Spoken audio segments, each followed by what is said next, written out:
Muy buenas tardes, cordial saludo directora Lucelina Zuluaga. Mi nombre es Fernando Buitrago Ceballos, soy estudiante de Ingeniería Ambiental.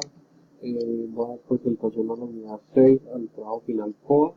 Pertenezco a la zona sur, sea Mariquita y hago parte del grupo 204-015, raya al piso 37, y voy a dar presentación del trabajo gestión y manejo ambiental. El trabajo fue realizado en el municipio de Grabando, Antioquia, el 7 de agosto de 2019.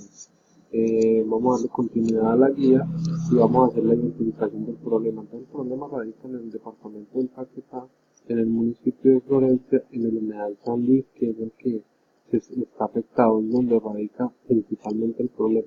El humedal San Luis es un humedal de tipo léntico, hace parte de un ramal del río Hacha.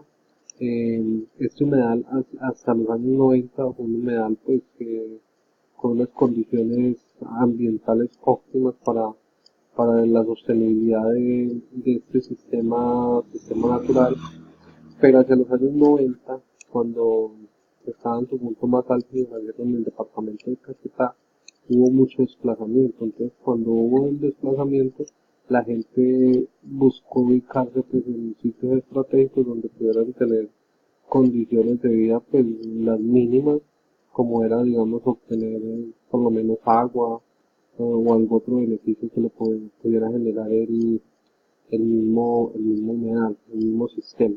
Otras personas se ubicaron pues a orillas del río, pues mirando las necesidades que cada quien tenía y dónde se puede ubicar. Cuando sucede esto, pues lógicamente como no estaba dentro de los planes de ordenamiento territorial estos sitios, entonces ¿qué sucede? Las empresas de aseo pues no podían llegar hasta esos sitios a hacer recolección de residuos sólidos. Entonces, ¿qué pasaba? La gente que se ubicó, que llegó a construir sus viviendas en las orillas del humedal San Luis, tuvieron que empezar a tirar sus residuos, depositarlos en en el mismo humedal, generando afectaciones a las características físico-químicas y microbiológicas del agua. Cuando hablamos de físico-químicos, por la presencia pues, de algún tipo de contaminante que altera estas condiciones en el agua, y en este punto, pues como vemos en la diapositiva, en la imagen, podemos observar que hay gente que quema desechos. Al haber quema desechos, pues se van a generar unos desprendimientos de químicos que, como se puede ver ahí, pues lógicamente iban a ir al agua, unas cenizas, se va a generar una contaminación atmosférica, y aparte de eso, pues se va a generar una afectación a la fauna, a la flora, se está quemando parte del humedal y aparte de eso está obligando a algunas especies a que tengan que migrar o ubicarse en otro sitio por esta problemática. El otro problema que recrudece en el humedal es el de aguas negras y aguas grises. Lógicamente, la gente está ubicada al lado del humedal y ellos tienen que hacer descargas de sus aguas negras y grises. Y lógicamente, las descargas iban directamente a las aguas del humedal. Entonces, ahí en ese momento ya afectamos las condiciones microbiológicas en el agua y ya se está conformando pues un problema de tamaño mayor que estaba afectando el mismo ecosistema. ¿Qué empezó a suceder? Hubieron especies que o tuvieron que migrar o hubieron otros que murieron. ¿Por qué motivo? Porque las aguas ya estaban contaminadas. Las aguas no estaban en condiciones óptimas para sobrevivir, digamos, algunas especies. ¿Qué pasó con la cadena alimenticia de este sitio? La cadena sufrió una pérdida. Sufrió una pérdida porque lógicamente habían especies que necesitaban tener agua en condiciones de calidad óptima para poder sobrevivir. Cuando no tuvieron las condiciones por la contaminación que se generó, estas especies tuvieron que emigrar y otras especies murieron. Entonces, cuando falta esta especie que está dominando en el sistema, viene otra especie a su lugar. ¿Por qué llega esta especie? Porque lógicamente esta especie o se adaptó o esas son las condiciones óptimas para él desarrollar su vida ecológica en el humedal. Pero el problema se recrudece porque día a día se va contaminando y se va contaminando y se va contaminando mayor este sitio. Entonces, al entrar con mayor contaminación, el sistema se está perdiendo. Aparte de eso, se depositan escombros. Los escombros, pues lógicamente le están robando terreno al mismo humedal y las autoridades ambientales no han hecho nada, digamos, para tratar de frenar esta problemática. Como sabemos, aquí en Colombia la legislación ambiental está quedando muchas cosas, pero es una legislación que se está conformando muy bien y es momento de hacer actuar, de llegar a actuar para que se cumpla la normatividad, para que se hagan valer los derechos tanto de, de gozar de un ambiente sano como de los mismos derechos que tenemos todos los colombianos, de tener pues unas condiciones de vida dignas y unos sistemas ambientales pues en excelentes condiciones. Entonces, en la justificación, pues los humedales están compuestos por una gran cantidad de diversidad biológica, lógicamente lo que decía. Antes de los años 90 había una gran cantidad de especies, eran más o menos 150, 162 especies que se tenían pues en algunos registros. En este momento no queda ni el 20% de estas especies. ¿Por qué motivo? Por la contaminación, por la migración, por todos los efectos antrópicos que ha generado el ser humano a este sitio. Aparte de esto, pues se recrudece el problema porque pues ciertos habitantes, digamos, en vulnerabilidad de calle, ya ven este sitio como digamos las guaridas de ellos. Entonces, ¿qué pasa? Como las personas en condiciones de calle, pues lógicamente todo lo que les dan o todo lo que se encuentran, si les den algún uso, ellos se los llevan, que realmente son desechos que están llevando a que el humedal se vaya contaminando por mayor cantidad de residuos, llevan químicos, muchas veces llevan elementos que realmente le generan problemas graves al, al ecosistema. Entonces, eso es un problema que se tiene en este momento porque las especies se han perdido, el agua ya no es de calidad, lógicamente ya las personas que se beneficiaban de estas aguas, digamos en otro sitio, aguas abajo para sus avícolas, para sus piscícolas o para algunas actividades productivas, ya no lo pueden hacer porque el agua está muy contaminada. Los ecosistemas que se beneficiaban aguas abajo o en áreas de influencia del mismo humedal, pues lógicamente se vieron afectados porque no pueden contar con las condiciones de calidad de este ecosistema para ellos beneficiarse. Entonces, el afectado no fue solamente el humedal, sino que a su alrededor también se generan afectaciones a dentro los sistemas biológicos, porque este sistema le generaba, digamos, cierta cantidad de nutrientes, de beneficios a otro ecosistema de terreno seco. Y entre el sistema de terreno seco le generaba beneficios al humedal, digamos, compartiendo, digamos, especies o los mismos alimentos para que sobrevivieran las mismas especies que habitan en estos ecosistemas. En este momento, este humedal se está perdiendo totalmente y lo que se quiere es que la comunidad se concientice y se logren grandes cosas para iniciar un proceso de descontaminación grande y poder salvar el humedal. Los objetivos de este trabajo son: el objetivo general es estimar el valor económico ambiental del humedal San Luis a partir de la evaluación integral de los servicios ecosistémicos con el fin de promover su importancia en el municipio de Florencia.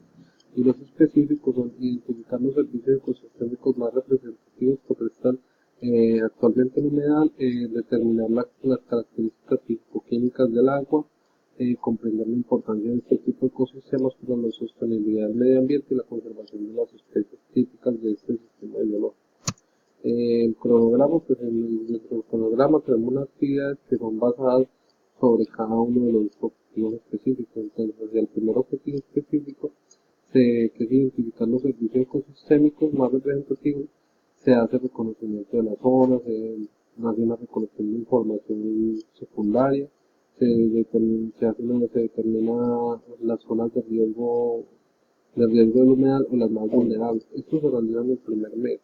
El segundo objetivo, que es la determinación de la calidad del agua, se hace análisis de información, se toman unas muestras, se hace una revisión y evaluación de la información secundaria, una conceptualización del valor ecosistémico de la humedad, se identifican especies. Estas actividades se realizaron entre el mes 2 y el mes 4, y para el objetivo final, que es determinar el valor de los servicios ecosistémicos del humedal San Luis, se hace pues, una encuesta de valorización de los servicios ambientales y se consolida el informe.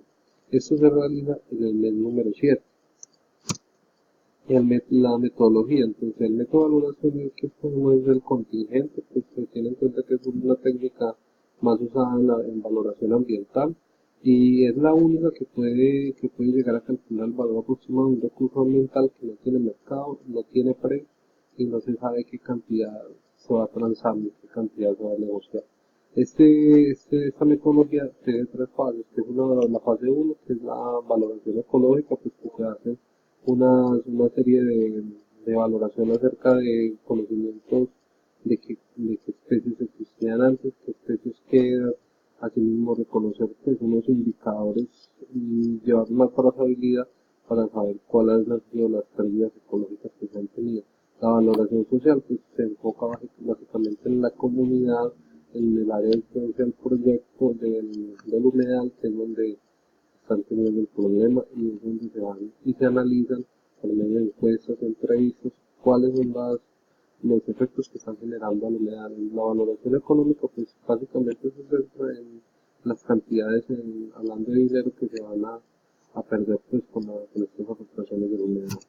El presupuesto, pues básicamente son los recursos necesarios para desarrollar el proyecto. Se utilizaron equipos humanos, equipos de cómputo, se utilizaron unos viáticos, unos materiales y suministros que pues, se enfoca básicamente en elementos de papelería.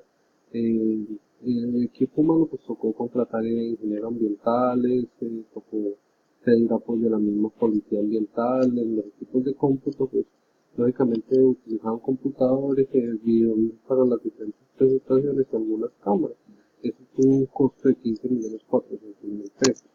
El producto esperado, pues se quiere desear que la comunidad se concientice y pues que sean ellos principalmente los que reconozcan la importancia del humedal y que logren conservar las condiciones que realmente debería tener, gozar de un ambiente sano, estar libre, que el humedal esté libre de residuos, tanto sólidos como líquidos, y tratar de conservar el sistema ambiental para la misma sostenibilidad. Tener una comunidad consciente del cuidado del humedal también y dar vida a este sistema a través de las acciones de descontaminación. Lógicamente limpiar el sitio y evitar que siga contaminando. Que las especies cumplan sus ciclos normales de vida en este sitio, que no tengan que migrar ni nada y que sean especies sostenibles, que se puedan sostener ahí en el ecosistema y tener agua en condiciones naturales adecuadas, que las aguas cuenten con las características físico-químicas y microbiológicas adecuadas para que pueda haber vida en este sitio, es lo que realmente se desea y se quiere obtener, y los beneficiados van a ser realmente toda la comunidad. Las recomendaciones finales, pues básicamente aquí observamos dos diapositivas donde se está haciendo una recolección, donde se ve un espejo de agua pues, que no está en unas muy buenas condiciones, pero entonces las recomendaciones son dar cuidado y prestar más atención y que la normatividad ambiental colombiana sea más rigurosa para todo el mundo y que se enfoque realmente en los temas ambientales que necesitan más apoyo, porque esto es de todos y todos somos los que le estamos beneficiando. Y si nos falla con un sistema económico, pues lógicamente nos va a fallar todo y nos vamos a ver afectados todos. Entonces, la frase que puse aquí es la principal garantía para mantener y sostener los humedales en condiciones óptimas de calidad dependen del compromiso de los entes gubernamentales y la responsabilidad y conciencia de las comunidades aledañas a este ecosistema. Lógico, porque ellos son los principales que tienen que cuidar y las mismas autoridades ambientales son las que tienen que delimitar estos sitios y prohibir las acciones que no se pueden hacer. Sabemos que el ser humano con sus actividades antrópicas genera la mayor contaminación y la mayor afectación al medio ambiente, entonces eso sería pues la recomendación final. Quiero agradecer mucho por la atención prestada y agradecerle cordialmente a la directora por permitirme la presentación de este trabajo.